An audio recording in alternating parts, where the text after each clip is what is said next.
Catherine Bernardo update. Inabangan si Catherine dyan sa parking lot after ng Pilipinas Got Talent ng mga fans niya.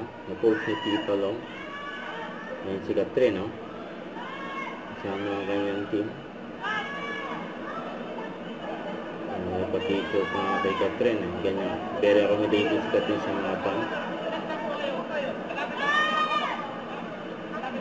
Tapos may nagbigay pang flowers kay Catherine, no?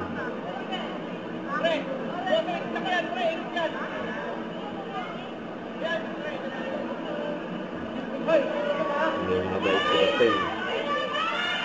Ayan, no? May nagabot ng flowers, no? Kay Catherine. Catherine!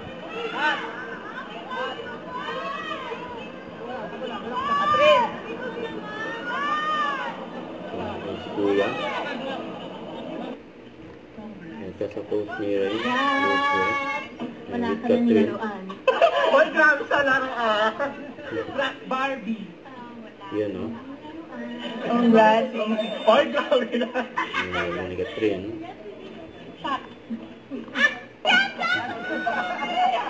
Ang pinanggas ni Catherine, yung grand winner. Si Tatay Arlon Trumbo.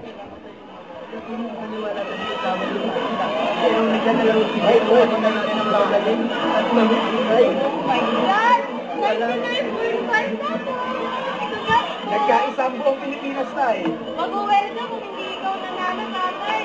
Ikaw may una doon. Landslide, walang yun eh. Thank you. Don't forget to subscribe, click the notification bell for more updates. This is Richard the Action Live. Stay tuned for more videos. See ya.